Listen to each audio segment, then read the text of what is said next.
Some critics have scoffed at how unsubtly the ending hammers home its final message. Now, that comes largely from people who see this as a film by Robert Wise. They feel that a finish so brutal and blunt is a misstep for a filmmaker of Wise's finesse and good taste. But would such criticism be leveled at a film by Harry Belafonte, which truthfully is more apt? And having read the original script, I might even suggest this is a film by Abraham Polanski, since virtually everything on screen is spelled out graphically and precisely in his screenplay. Odds Against Tomorrow is a prime example of why I don't put much stock in the auteur theory or the a film by credit. This movie belongs equally to its chief collaborators, Belafonte, Polanski, and Wise, or else it belongs to none of them. Now, The Defiant Ones had been a big hit the previous year, but no one in this creative trio was comfortable with that kind of sentimental ending to this racially charged drama. In fact, when Belafonte handed McGivern's novel to Abe Polanski, his single instruction was, fix it. He specifically meant the book's second half, in which Slater and Ingram end up on the lam after the botched robbery, relying on each other to survive. It ends mawkishly, with Ingram actually crying over Slater's dead body. Now, Belafonte wanted something harder and harsher, and Abe Polanski delivered. When Robert Wise learned the script was written by Polanski, he became even more enthused about the project, because he'd been disgusted by the way the Blacklist had destroyed so many careers. And Wise relished making an underground film, working in what he described as a state of clandestine guerrilla warfare to keep Polanski's involvement a secret. It wasn't until 1996 that the writer was given screen credit. There were, of course, other essential contributors. D.P. Joseph Brun was chosen specifically because he worked almost exclusively in New York, where the picture was shot. Wise told the cameraman, "I want an atmosphere of increasing menace and a climax of catastrophe. We will ignore the rules and regulations of conventional visualization." Now, Brun considered Wise a genius, commenting that the man breathes, lives, and thinks in film terms. His heart beats at film speed. There is greatness in his simplicity and deep knowledge in his modesty. In brief, it's sheer enjoyment and inspiration for the director of photography. Particularly memorable is the sequence of the gang biding its time before the robbery, shot on location in New York's Hudson River Valley, where infrared film was used to enhance the aura of desolation and dread. Robert Wise had begun as a film editor, notably cutting Citizen Kane, and he had an editing plan in place for every scene. Yet he encouraged the assigned editor, a woman working on only her third feature, to experiment with her own ideas.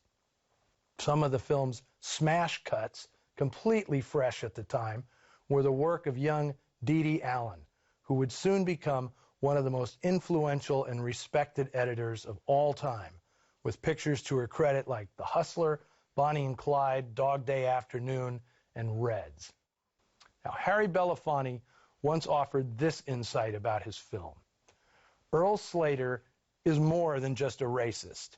He's a working-class guy in America who gets trapped by the system and does not know how to work his way out of that system.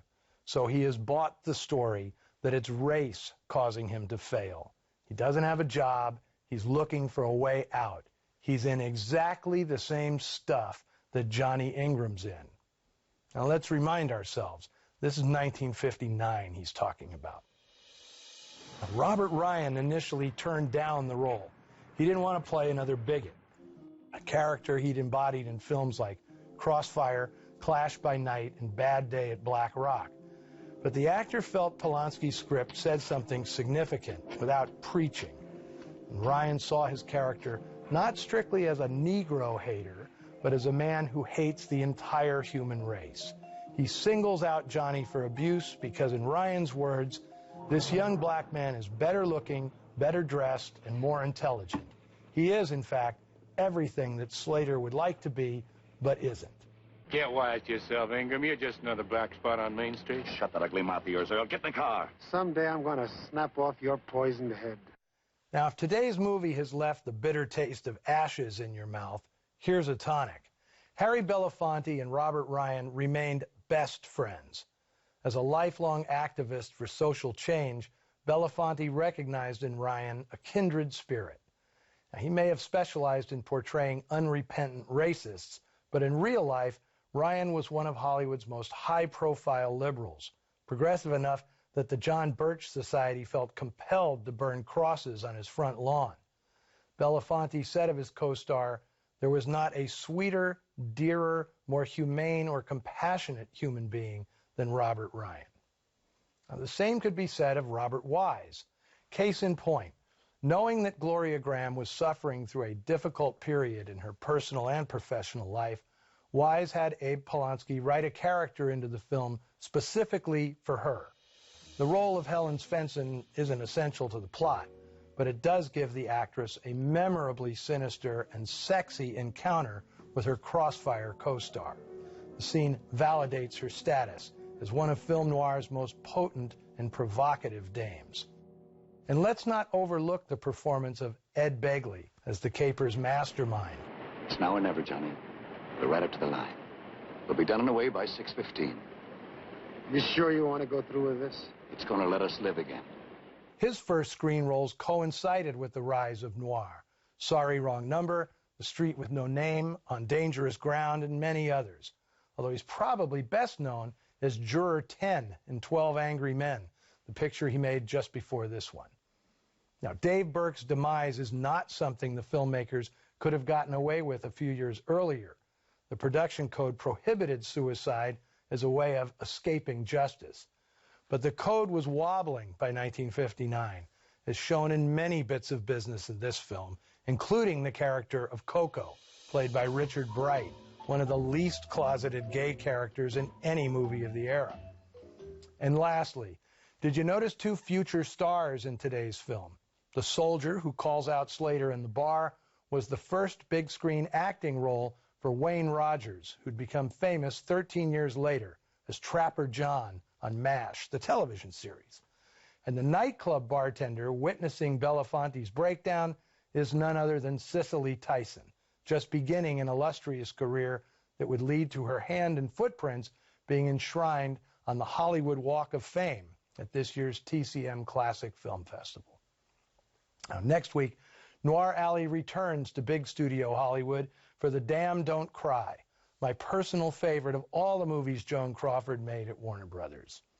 Now, I'm going to have a drink and check in on Noir Alley's Facebook page and Twitter feed to see what you're saying about today's film. I hope Odds Against Tomorrow is getting its due as a great film, just one of many contributions native New Yorker Harry Belafonte has made to American popular culture. Until next week, steer clear of the junkies and the joy boys.